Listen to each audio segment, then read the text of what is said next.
Bismillahirrahmanirrahim. Alhamdulillahirabbil alamin. Arrahmanir rahim. Maliki yaumiddin. Iyyaka na'budu wa iyyaka nasta'in. Ihdinas siratal mustaqim. Siratal ladzina an'amta 'alaihim ghairil maghdubi 'alaihim waladdallin. Amin.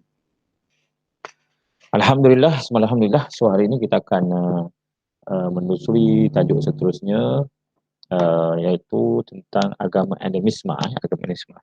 Sebagaimana yang telah kita nyatakan pada yang sebelum ini, sebentar ya. Tajuk hari ini adalah pembentangan saya berkaitan tentang animisme dan agama orang Cina. Agama orang Cina. So, saya akan bentangkan untuk pengetahuan anda semua, dan insyaAllah ta'ala akan memudahkan. Dan tamat saja, kalau perasan kalau perasan kita punya, saya tak tahu dah dapat belum jadual yang saya buat tu. Sekejap jadual.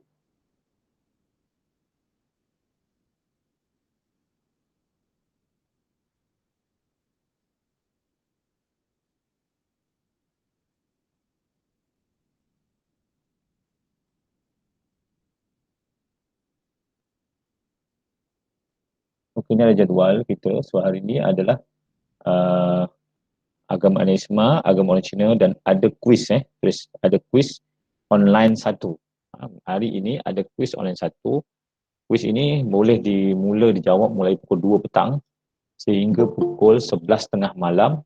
Tapi bila anda masuk saja, anda hanya mempunyai 30 minit untuk menjawab 10 soalan tersebut. Ustaz, masuk sampai mana? Inilah untuk tajuk 2 ni, animisme dengan agama orang Cina. Alright. Dan subjek minggu lepas, perbandingan agama dan asas-asas Islam tu. Okey, baik Ustaz. Soalan senang je. Dia warnakan saja. Lorek, warna, lepas tu apa nama, gariskan. Itu senang saja. Jangan lupa Ustaz sesuaikan. Sesuaikan. Okey, hari ini saya akan bentangkan dulu. Okey. Sekejap ya. Assalamualaikum Ustaz. Salam. Saya nak tanya. Ya. Yang Ustaz rekod ni nanti masuk dekat dalam e-learning kan? Nanti saya akan masukkan ke e-learning. Sebabnya saya ada kelas PDPR pagi ni. Tak apa. Okey Ustaz, Okey, kita akan teruskan kita akan teruskan animisme. Animisme dalam bahasa Inggeris, animis iaitu agama masyarakat atau kepercayaan. Doktrin bahawa semua objek, ringkasan orang animisme ni, doktrin bahawa semua objek, semua jadi alam semesta sendiri mempunyai jiwa. Orang-orang asli atau orang-orang awam, manusia yang tidak mempunyai agama yang secara lurus ataupun ada jumpa Nabi dan Rasul, secara rohiyahnya, mereka dalam jiwa dia mengakui bahawa setiap benda dalam dunia bernyawa. Dan ini orang primitif lah, batu, kayu. Sebab tu dia sembah kayu, buat sembah busut, sembah pokok, sembah semualah macam-macam. Ini agama animisme. Kita anggap dia sebagai agama animisme. Jadi apakah gambaran dia?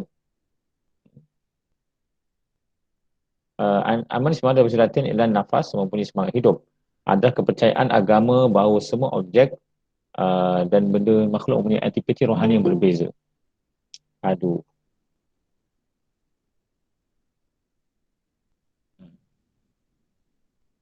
Animisme digunakan untuk antropologi, agama dan istilah sistem kepercayaan banyak orang asli. So animisme ini dalam ilmu antropologi dan sosiologi ialah kepercayaan dan pegangan orang-orang asal, orang-orang nomad, orang-orang asli di dalam satu kawasan yang tidak pernah berjumpa dengan kemodernan atau orang lain.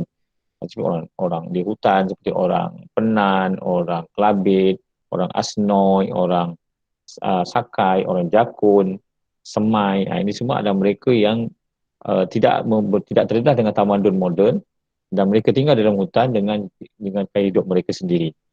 Itu adalah uh, orang-orang asal atau primitif dan mereka ada sistem kepercayaan mereka dan sistem kepercayaan ini dipanggil doktrin dan konteks kita ialah animisma.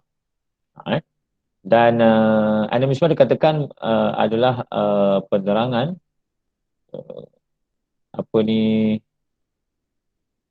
menerangkan perspektif rohani dan supernatural orang-orang pribumi yang paling umum.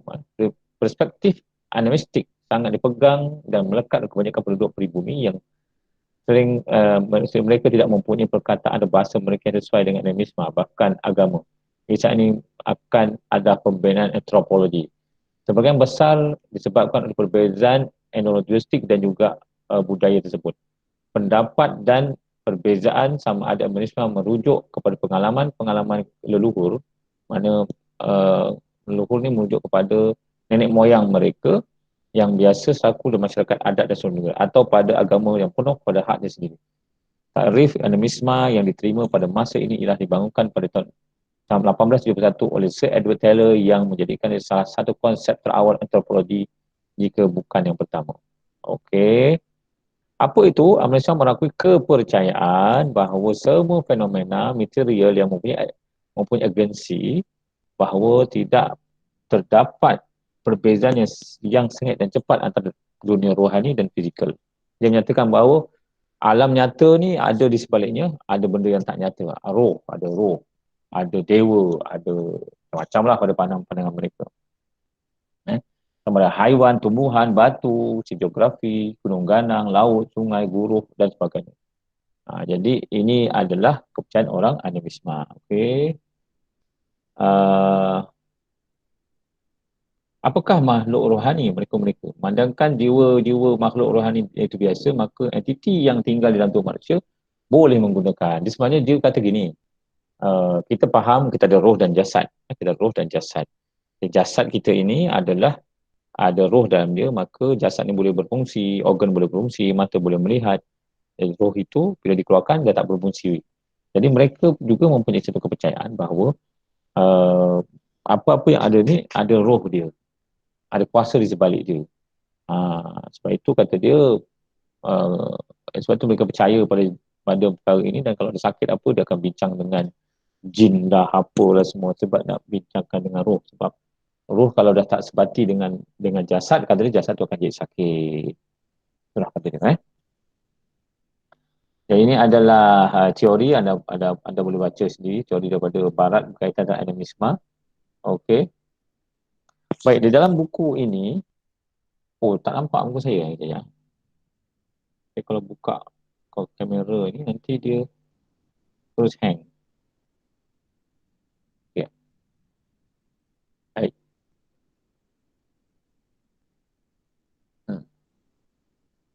Okey. Di dalam buku ini yang anda mungkin sebagian besar dah baca, sedang beli pun sebagiannya, ada tajuk animisma.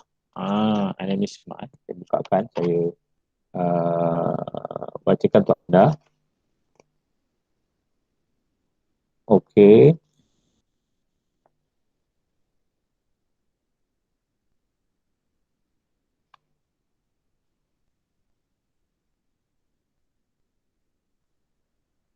Dalam tajuk dia ni iaitu agama animisma orang Cina dan Shinto.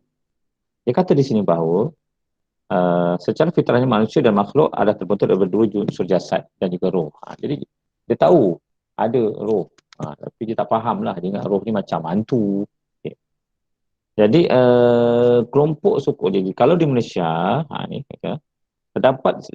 dapatan disimpulkan bahawa masyarakat primitif orang asli atau asal misalnya tanah Melayu dan pribumi Sabah Sarawak dapat digolong pada agama animisma kerana asas pegangan kepercayaan mereka ada berdasarkan kepercayaan wujud dan kekuasaan roh. Jadi orang-orang yang asli di sini, tanah Melayu dan Sabah dan Sarawak ni, mereka percaya akan dua unsur ini. Dan inilah agama mereka. Cuma maknanya cerita sebelum Islam datang lah. Islam datang mereka dah berubah.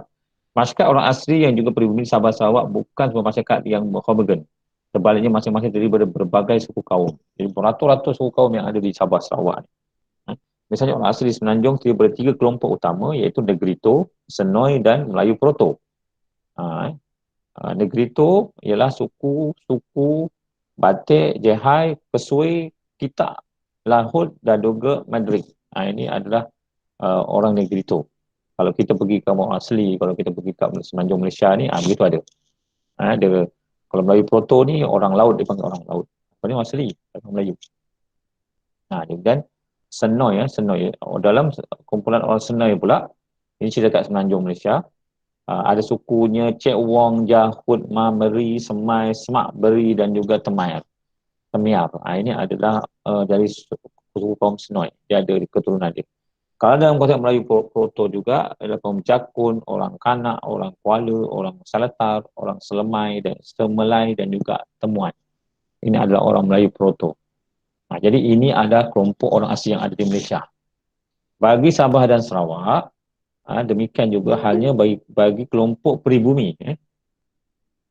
Peribumi Sabah dan Sarawak yang sangat heterogen sifatnya. Sekurang-kurangnya terdapat 13 kelompok utama peribumi yang ada di Sabah dan Sarawak. Mereka ialah Bajau, Berawan, Bidayu, Iban, Kadazan, Dusun, Kayan, Kedayan, Kelabit, Kenyah, Melanau, Murut, Penan dan juga Rogus. Oleh kerana setiap kelompok atau suku ini tinggal dalam antara satu kawasan yang lain, maka tidak heran wujud sedikit perbezaan dalam sistem kepercayaan mereka. Dan ini kita akan lihat satu persatu daripada kenyataan ini. Jadi, kalau kita tengok dalam orang asli ni, dia punya kepercayaan dia, sebab tu orang hutan ni semua ialah alamak.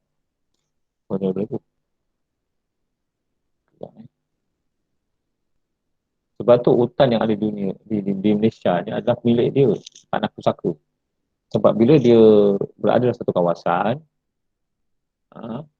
dia akan tinggal di situ. Kemudian bila dia ada kematian, dia akan pindah tempat baru. Dia akan pindah tempat baru. Ada kematian di sini, pindah tempat baru. Kematian pindah tempat baru. Kematian tu membawa sial. Sebab tu dia buat rumah simple-simple je. Sebab dia tahu banyak pindah. Ada kematian, pindah. Kematian, pindah. Padahal pindah seberang laut sungai je sebelah sana, pindah. Ada kematian, dia pindah. Jadi semua kawasan hutan di Malaysia ini adalah milik dia lah. Tak ada kacau. Sebab dia nak berpindah randah kerja dia. Sama ada Sabah, Sarawak. Ini adalah suku orang asli yang ada di Sabah dan Sarawak. Sistem kepercayaan asli dalam kubu Sabah Sarawak iaitu Kadazan, Iban, Kelabit bersifat non-institution, iaitu agama yang tidak teratur. Mereka sama dia tak ada jabatan agama, tak ada dulu nikah pun tak ada. Dia ikut dia seperti non-organisation lah. Dia tidak diinstitusikan. Orang Semai percaya bahawa manusia berbentuk pada 4 unsur. Ini yang Semai, iaitu nyawa hati daripada kelok, nyawa kepala dia disebut ruai, nyawa bayang-bayang disebut wong, dan tubuh badan dibangun roh. Cek kalau keluar soalan. Ini di antara perkara-perkara yang orang Semai faham tentang. Tadi orang Negrito pun percaya ada 2 unsur. Unsur jasad dan juga unsur rohani. Yang ini pula dikata ada 4 unsur Semai. Iaitu nyawa hati dipanggil klok, nyawa kepala dipanggil rawai, nyawa bayang-bayang disebut wok, dan nyawa tubuh dipanggil brok. Menurut ucapan mereka, kematian berlaku apabila klok meninggalkan brok, dan apabila kematian berlaku, klok akan kurang ke tanah. Ini istilah dia lah. Seorang yang jatuh sakit apabila rawainya menghilangkan diri dari ganggu dan ditangkap oleh makhluk halus. Sebab itu mereka ada bomo, dia dipanggil bomo hizan. Bomo hizan ni adalah bomo. Setiap kampung orang asli, satu je mesti jadi bomo. Dan dia akan buat keputusan, sakit ke apa, pindah tak pindah. Untuk batin ada yang lantik bomo sebut. Namanya bomo hizan. Nama dia bomo hizan. Dan inilah yang macam-macam dia ajar. Okey. Dalam konteks kepercayaan pada Tuhan, umumnya kelompok sebut di atas mempunyai berbeza dengan Tuhan. Hanya yang berbeza ialah sebutan. Misalnya, orang-orang Semai memanggil Nyayang. Nyayang tu maknanya Tuhan lah. Dan Jenang. Dan orang Temuan dan Mak Meri menamakan sebuah moyang. orang Batik dan juga orang Ciwang menyatakan sebagai Tohan atau Jahud. Disebut oleh orang Jahud menyebutnya sebagai Paruman. Walau bagaimanapun kepercayaan terhadap wujudnya dewa-dewa dan orang-orang yang boleh mengganggu keteraman seperti banjir, ribut, taufan dan sebagainya perlu diambil perhatian. Oleh demikian, peranan halak ini bomo. Halak pun bomo, bomo hizan pun bomo. Menjaga patang larang. Okey. Bicara keagamaan, dalam kalangan masyarakat Jahud dan juga Semai, mereka mengamalkan khatan bagi anak lelaki dan mereka berendam dalam air sungai dulu sebelum disunat oleh poyang. Poyang ni orang yang mengingatkan dia macam kita, Tok Mudim lah. Yang juga seorang halak dan juga seorang bomo. Mempunyai kepandaian menghalau hantu. Halus. Demikian juga upacara perkahwinan kaum Semang. Kedua-dua mempelai mempunyai mandi mayang yang dijalankan. Okey. Dalam konteks kerakyaan dan juga ni orang Sabah dan Sarawak mereka mengadakan tadau keamatan. Orang Dayak Sarawak juga mengadakan gawai. Perayaan gawai menyajikan satu kajian makanan dipanggil miring bagi menjamu semangat roh dan juga membawa keuntungan pada hasil tanaman. Gawai di Sarawak diraihkan pada setiap 1 Jun setiap tahun dan pelbagai amalan ataupun pekerjaan yang mereka lakukan. Okey. Dalam orang asli ni jadi pantang larang dia. Pantang larang dia kan orang asli ialah menjadi sebahagian kehidupan mereka. Sebab mereka banyak bomo, dia pantang larang lah. Ditakut-takutkan dengan pantang larang. Seperti jangan panggil budak cantik, jangan itu adalah satu yang meragukan lah. Kita kasih kita sebut dia cantiknya, comelnya, nanti dia anak tu akan diterima sial. Dan untuk mengelak disampai sial, maka anak tu akan dimandikan dengan air khinzir, darah khinzir. Itu dia cara dia. Bagaimanakah Islam memandang tentang orang agama animisme? Apakah pandangan Islam terhadap animisme?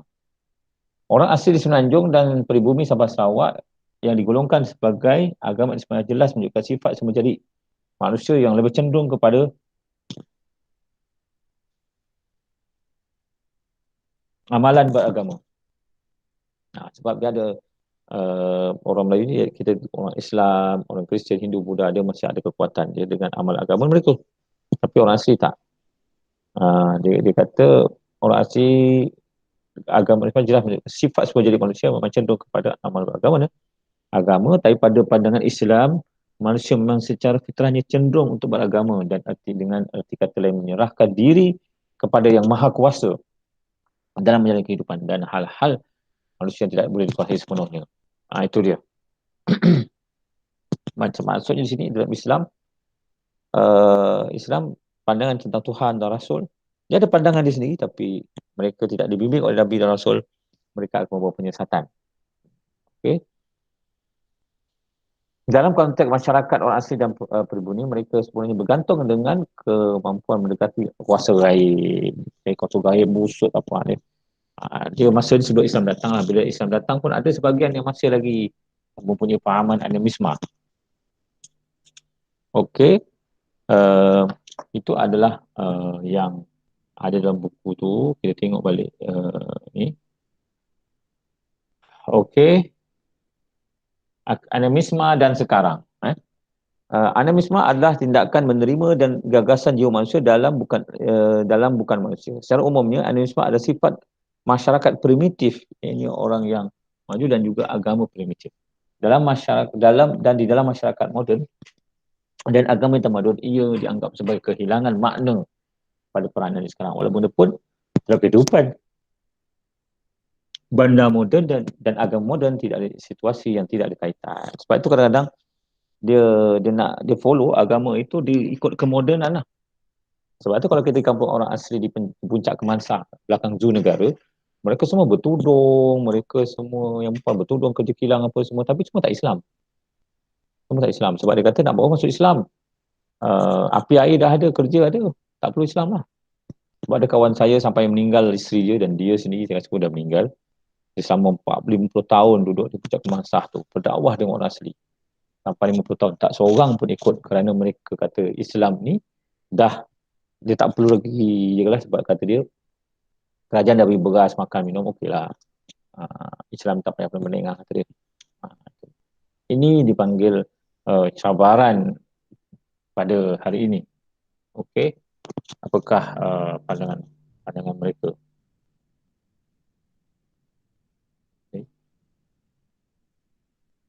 Okey, ini adalah agama animisme secara ringkas. Ada siapa nak tanya sebelum kita ke masuk agama orang Cina?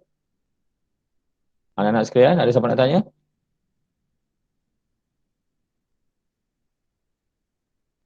Faridah Adnan? Tak ada. Saadah kata tak ada. Yang lain kata ada. Okey, itu agama animisme. Bahasa mudahnya, saya ringkaskan, ialah agama Islam adalah kepercayaan, sistem nilai, kepercayaan dan pandangan hidup masyarakat orang asal Indonesia berkaitan kehidupan mereka. Mereka tahu kita ada unsur roh dan unsur jasad, tapi tak panggil roh, dia panggil krok, brok, apa semua itulah. Dan saling bergantungan antara satu sama lain. Dan dia tahu semua benda kat dunia ada nyawa. Pokok, bulan, bintang, matahari, dan kita kena sembah. Itu yang disembah. Macam-macam. Dipanggil agama animisme. Sembah dia tu macam-macam bentuk lah. Sebab dia tidak diinstitusikan. Ada bagi buang ancak, ada duduk situ dan sebagainya. Itu tidak diinstitusikan. Baik. Kalau tak ada apa-apa, kita nak pergi ke seterusnya, iaitu kepercayaan orang Cina.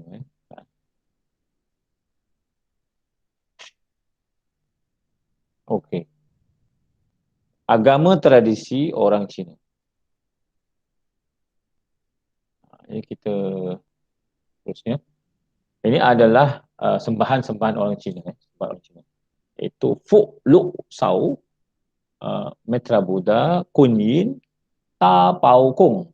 Yang kita panggil Tok Pekong tu, nama dia Ta Pao Kong. Ta Pao Kong. Okey. Ini ada agama 3 bersahabat.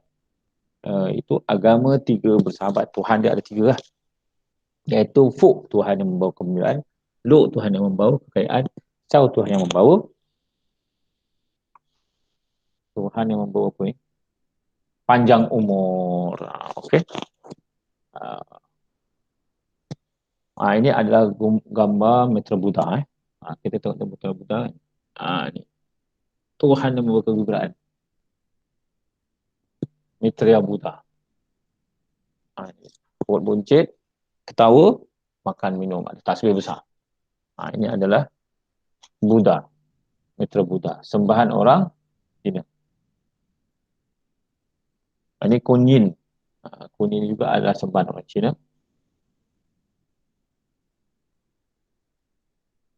Dewa Kunyin. Kalau nak kahwin apa semua, orang tak ada anak, jumpa ni kata dia. Dewa Kunyin. Kuat. Kemudian, ini adalah tempat sembahyang mereka. Mereka boleh katakan. Okey, apakah dia kepercayaan agama orang Cina dan masyarakat Cina? Pertama ialah Kongsi Fa Chai.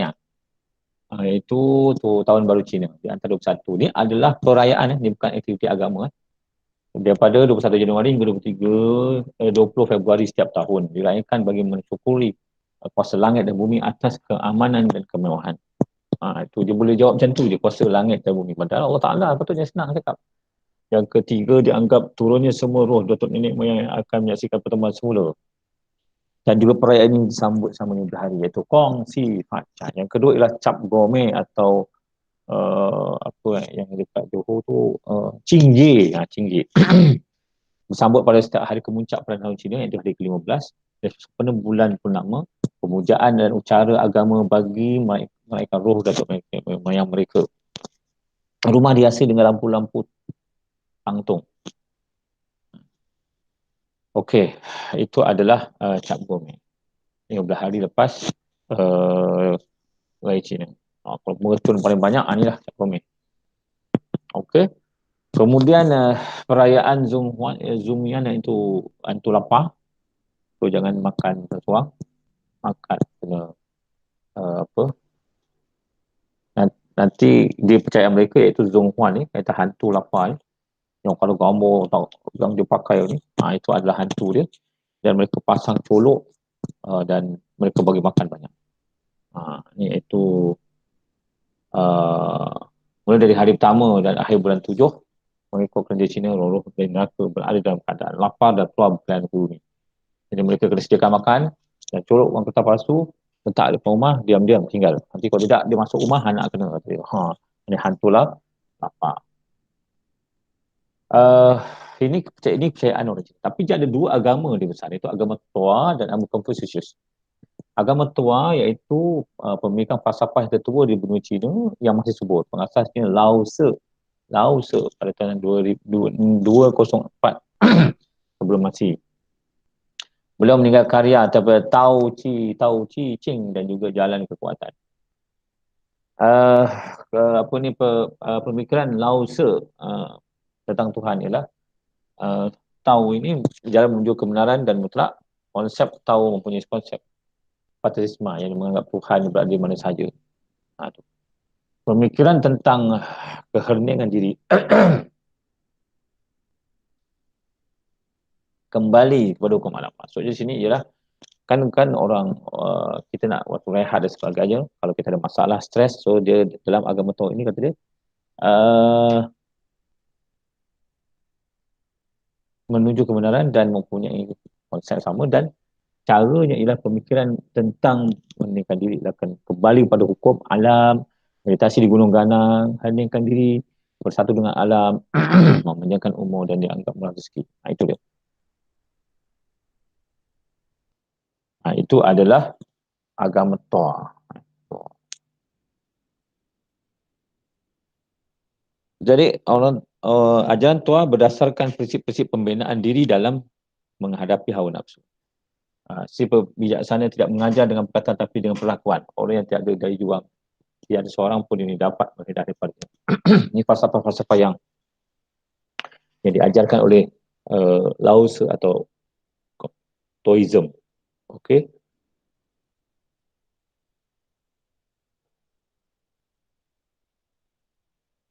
Jadi ajaran Taoism mengangkat kosmos alam semesta.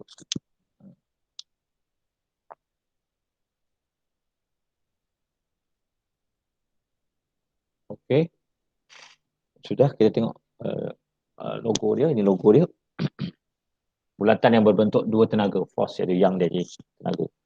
Yin ialah bahagian gelap yang dimatakan. Sementara sebaliknya ialah yang. Okey, yang adalah jantan dan yin adalah betina. Mereka terbentuk teori berpasang-pasangan. Itu adalah teori agama Taoism. Kemudian apakah dia agama Confucius yang kedua? Berasaskan oleh Kongfuce, merupakan salah satu aliran besar milik kepercayaan pada orang Cina. Kongfuce bukan agama mutlak tetapi aliran falsafah dan juga moraliti manusia.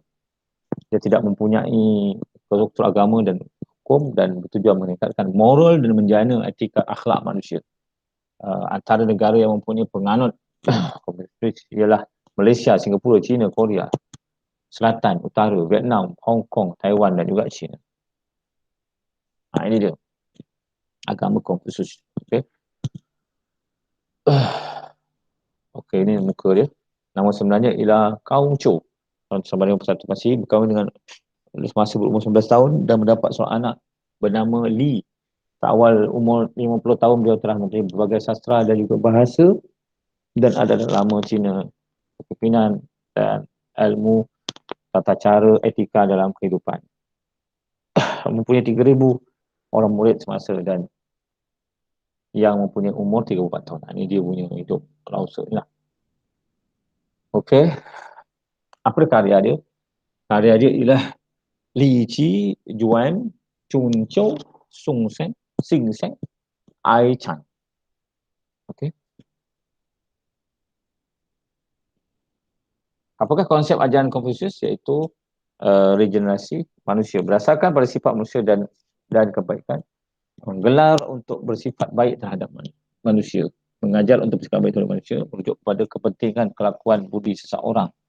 Seorang perlu menunjukkan sikap hormat pada orang lain dan lebih tua daripada orang. kebenaran adalah dasar kebajikan Malaysia. Apa bezakan antara perkara yang benar dan salah. Ini adalah apa ni maksud yang tadi lah.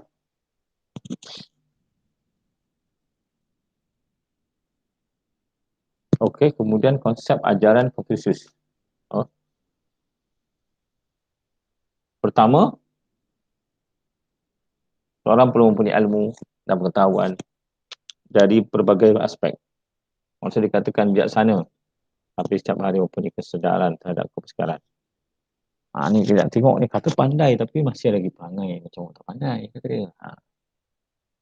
Kemudian mendapatkan kekaguman, kepercayaan dan juga keyakinan orang lain.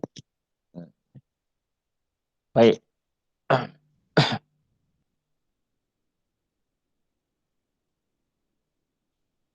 Hubungan sosial dengan raja, hubungan raja dan pembesar atau kerajaan dan rakyat, hubungan antara kaum antara suami dan juga isteri, tak ibu dan bapa. Seterusnya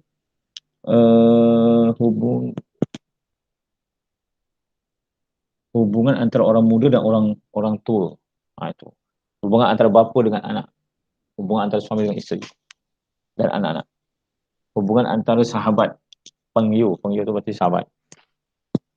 Ini adalah konsep. Apakah perbezaan agama Taoism dan juga Confucius?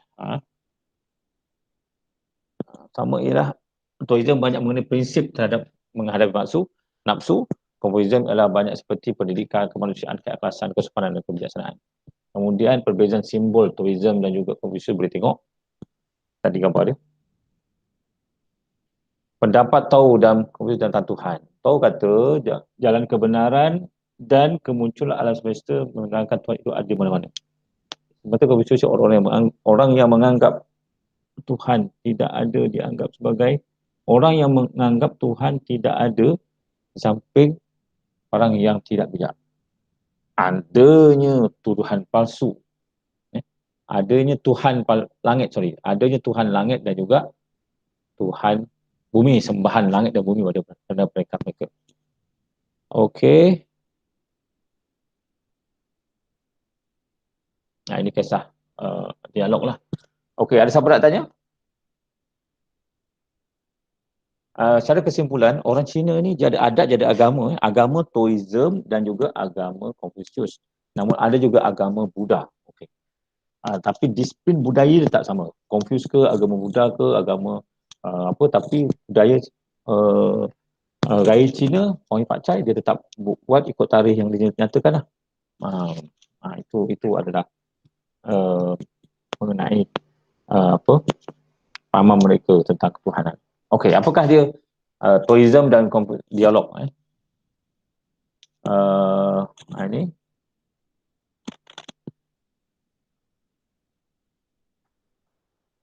ini soalan-soalan lah.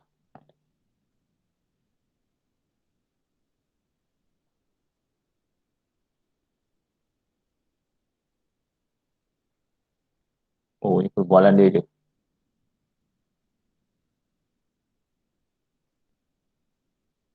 Hilang pula.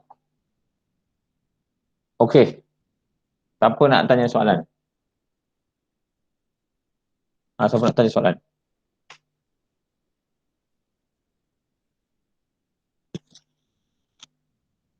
Ada tak siapa nak tanya soalan? Setakat ni tak ada, Ustaz. Okey. Jadi tengok daripada nota anda yang saya bagi tu. Nanti bahan-bahan ini saya boleh tambah sikit. So untuk ujian kita pada jam 2 petang ujian tu saya akan buka di e-learning 2 hingga 11 malam lah. Anda boleh jawab bila masa. Tapi hari ni lah, tak boleh hari esok. Okey. Ustaz tanya, attending belum bagi tanda Dah. Pergilah dekat e-learning. Waktu saya cek tak ada lagi, ni awal sangat kot. Dia 7.45 bermula sampai pukul 11. Okay. Jadi saya simpulkan keseluruhannya ialah agama animisme, kepercayaan orang peribumi terhadap diri mereka dan kehidupan mereka. Mereka percaya diri itu mempunyai dua unsur, unsur di jasad dan unsur roh atau unsur rohani. Dan juga pokok, bulan, bintang, matahari, ayam, apa semua ada. So mereka kena jaga roh sebab roh tu yang selalu ganggu manusia yang boleh jadi jahat dan sebagainya ialah roh bukan jasad. So untuk berurusan dengan roh ini atau hantu ke jasad, dia perlukan bomoh hizan atau bomoh. Ini kepada orang-orang asli dah. Bomoh ni dah menjadi ketua dan apa-apa adat istiadat perayaan mereka. So perayaan-perayaan yang mereka ada macam adat lah, seperti tari sewang apa semua itu ada adat. Sementara orang Cina, dia ada budaya Cina, ada agama orang Cina.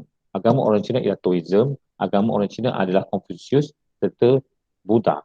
Bangsa Cina itu dia ada budaya di sini, iaitu Kongsi Facai, Cap Gome dan juga Yong Yuan. Ini semua adalah standard sejak Confucius ke, dia Taoism ke, dia Buddhis ke, dia sambut perayaan tiga ni, iaitu Hantu Lapar, Cap Gome dan juga Tanbui Cina. Falsafah kehidupan yang diajar di dalam Hindu Buddha itu ialah berkaitan dengan falsafah Tok Guru mereka, Taoism dan juga Confucius. Itulah keadaan masyarakat. So, kita kena kenal sebagai guru, sebagai pendakwah, peneliti, kita kena tahu ini nak cakap orang asli macam mana, nak cakap dengan orang Taoism macam mana. Jadi kalau kita masuk orang asli, pendakwah, so bahasa mudah, jangan kacau binatang peliharaan dia, jangan kacau pokok-pokok dia. Saya ingat ketika saya dah rakan pergi berdakwah ke kampung orang asli di Pos 12 Gua Musang dengan pelajar-pelajar di Universiti Melayu, masa saya masih student lagi. Bila kita turun saja daripada trak jabatan hewan asli tu, setelah 4 jam kita melalui jalan balak berdebu-debu dan kita pergi, sampai saja anjing-anjing mereka akan kejar kita. Anjing-anjing orang asli ni dia akan kejar. Bila anjing-anjing orang asli ni dia kejar, dia jilat-jilat kaki kita, dia gosok, dia pusing-pusing. So saya pesan, anjing ni adalah kesayangan orang asli. Kalau kita tendang, lari dari anjing, orang asli tak nak akan mengucap syahadah dan dia akan lari daripada kita. Terus mana lebih besar, anjing atau Allah Ta'ala? Oleh kerana Allah Ta'ala besar, jadi kita kena relakan dan biarkan anjing tu menyambut kita dengan senyum, dan anjing tu mengkeliling-keliling kaki kita, jilat-jilat dia, kung-kung. Lepas tu kita samalah. Itu bila kita berada di Pekah di kampung orang asli. Sebab kalau tidak, dia percaya bahawa itu adalah baik dan dia tak suka. Bila makna kita tendang anjing dia, bermakna roh kita atau rohani dalam kita tak elok, jahat kata dia. Jadi dia tak nak kawan nanti jangkit kat dia. Ini pahaman orang-orang asli ni tadi. Begitu juga Taoism, Confucius dan sebagainya. So kita nak deal dengan dia, kita kena bezakan antara apa yang kita dengan agama dan perayaan. Kalau kita deal dengan perayaan Kongsi Facai, bermakna itu adalah perayaan budaya bukan agama. Jadi kita tak apa kita nak sambut atau nak tanya dia. Yang lain tu berkaitan dengan agama lah, kepercayaan akidah mereka. Itu adalah kepercayaan orang Cina dan Taoism. Okey, anak-anak sekalian, ada soalan 39. So anda ada masa sejam untuk study sendiri. Ustaz, attendance tak boleh buka pun. Tak boleh? Tak. Kat atas tu tak boleh? Saya dah buat sebab nanti saya tengok balik. Ada yang minggu lepas punya je. Betul Ustaz, tak ada. Kami refresh banyak kali. Okey, tak apa. Nanti saya tandakanlah untuk minggu ni lagi sekali. Okey? Ada apa-apa lagi yang tanya? Ada. Tak ada. Alright, kalau begitu kita akan berhenti. Saya ucap terima kasih banyak-banyak. Dan kita